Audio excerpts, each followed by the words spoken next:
Welcome to Dependable Flame, where we explore vintage petrol lighters, ashtrays, tobacconiana, and other useful mechanisms. Make yourself at home. Today we are going to replace the wick in this vintage flat advertising automatic petrol lighter. It's got really cool advertising graphics on it, many colors, and we repaired the actuating mechanism and have it sparking correctly, but when we lit it, the wick flamed up but then quickly waned. So I don't believe that this wick is structurally sound enough to sustain the kind of flame that we need. So we will start by removing the fuel screw.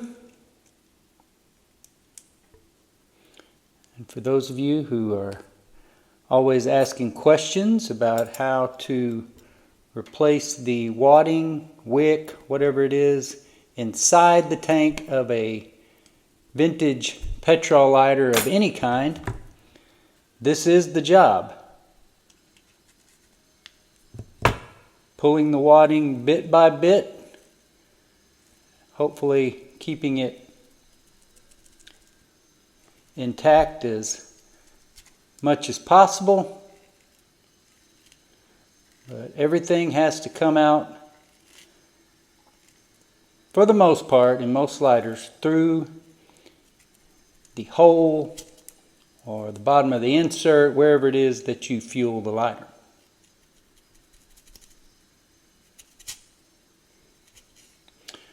We are probably not going to reuse this wadding. Not all that fresh looking, looks sort of contaminated and stale. So we will use this opportunity to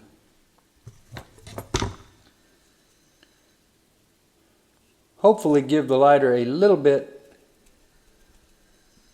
of better chance of functioning properly. And I've mentioned this several times. This is without a doubt the most tedious, the least favorite part of vintage lighter repair for me. As you can see, it comes apart. After all those years being stuck off in there,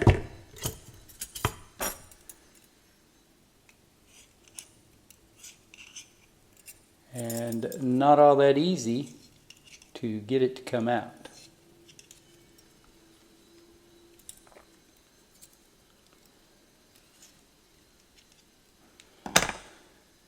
Locate some picks here. We can get this wadding pulled up here to the surface.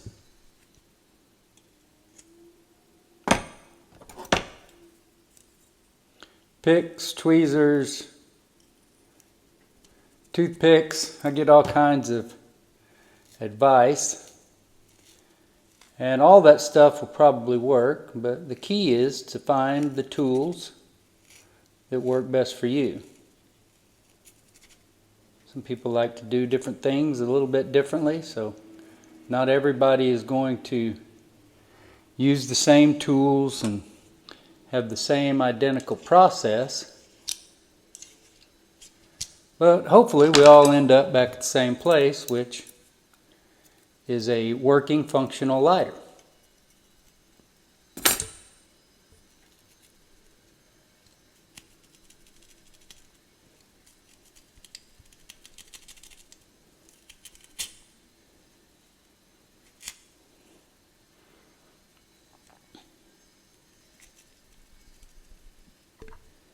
Sorry that I'm giving you guys such a view of the back of my hand so often here. It is a little bit difficult to get a hold of that, get everything right here, the right angle for the camera, and still keep a clear view of everything we're trying to see.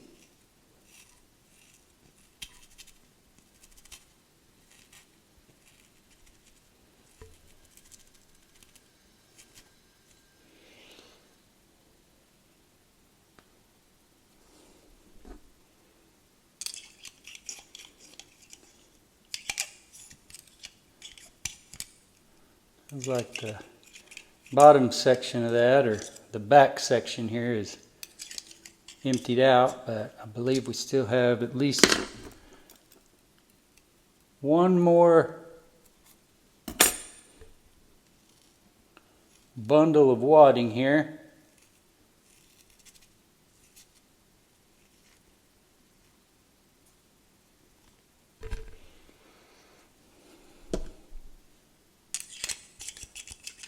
Okay, so that gets us cleaned out there.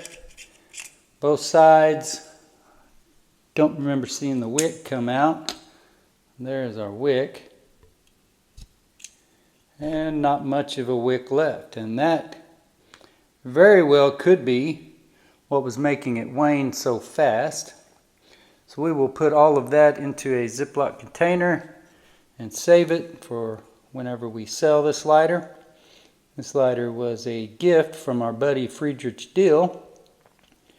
So I believe what we're going to do with this is auction it off or sell it for the HDSA, Huntington's Disease Society of America charity. That is a disease that killed my father.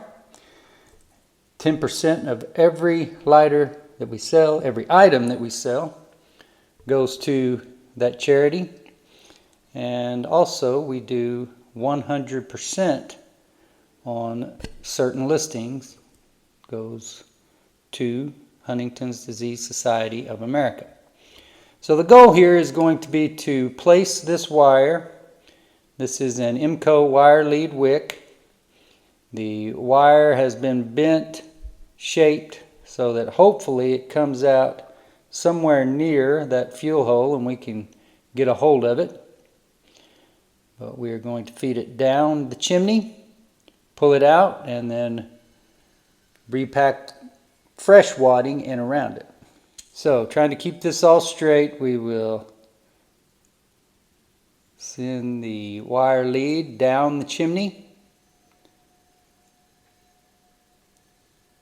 That is as far down that chimney as it will go.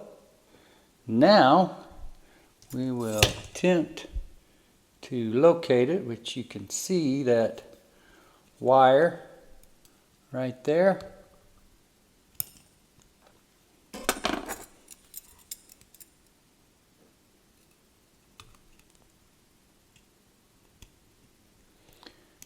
There we go. Maybe getting a hold of that with the pliers. Get it into a little bit more manageable position. Raise our snuffer and pull that through.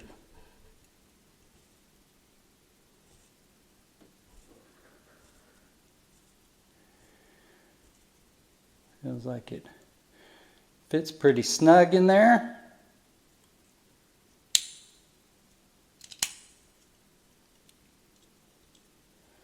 And we're going to clip that off here in a minute. So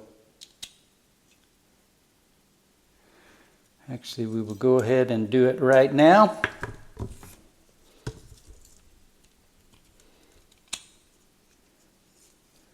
Just going to chop off the top portion that is so unruly.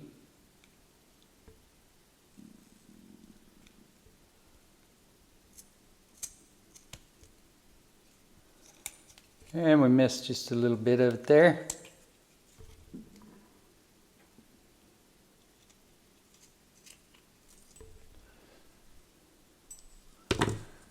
Okay, so it appears as though it is closing properly. And we can always trim that later if we need to. Because of the length of the wick that is left, we will probably go ahead and use all of that. I don't know that there is going to be that much left by the time we stuff all that we need into the lighter anyway. So we'll go ahead and cut that off here.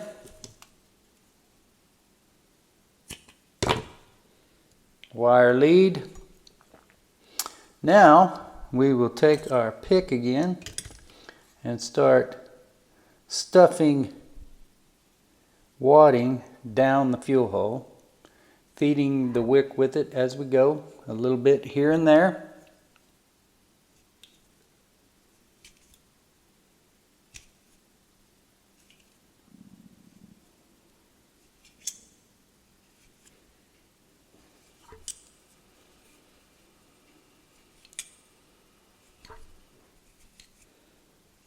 Trying to get that all the way down into the corners.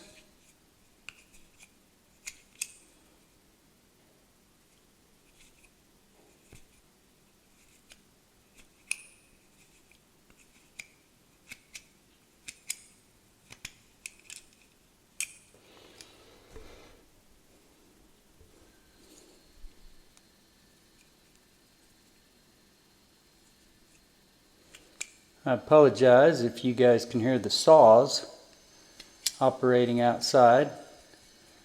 Living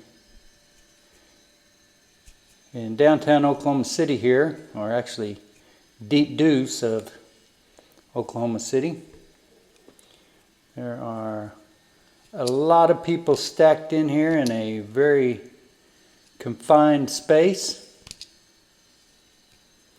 And a lot of construction going on around here. So you've heard me complain about the leaf wranglers before, and there's certainly a lot of that kind of activity around here too, but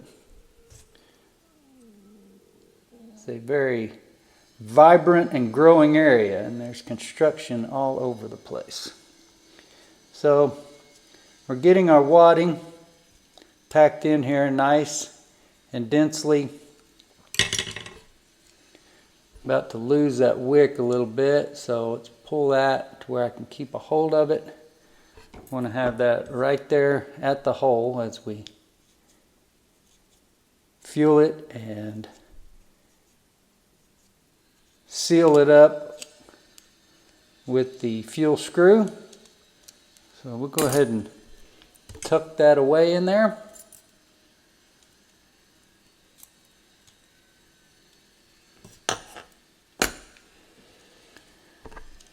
Still have our wick there where we want it on the top, and we will give it several droppers of our Roncinol fuel. Last time I believe it took 6 or 8 to fill it up.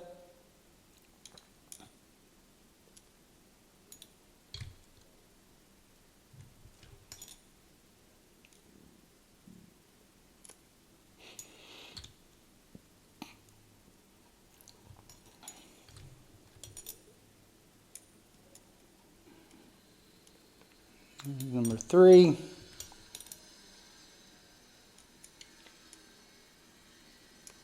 Four.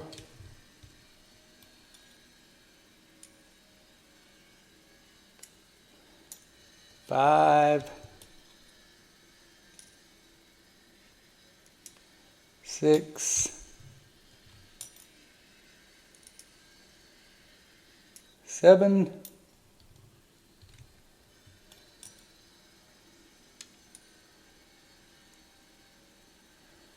We don't yet, that's 8 droppers in there. We don't have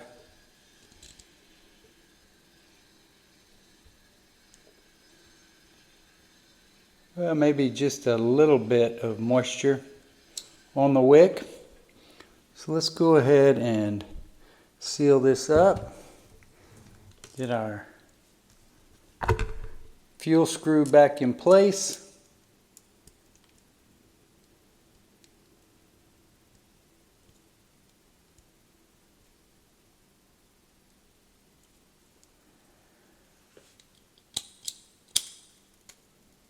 And voila.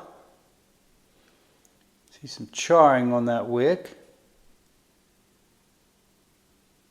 But we do not see the wick waning as quickly as it did with the previous wick. Go ahead and put another drop or two in there and make sure that that is not just a little bit low on fuel, and I don't think it is.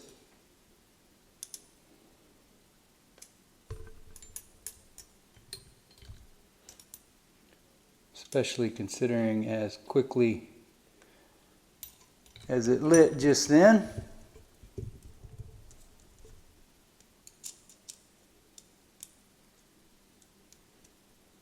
I have no doubt that the level of fuel inside the tank, whether it is somewhat starved of fuel or if there's too much fuel, definitely plays a role in whether or not a vintage petrol lighter will light reliably.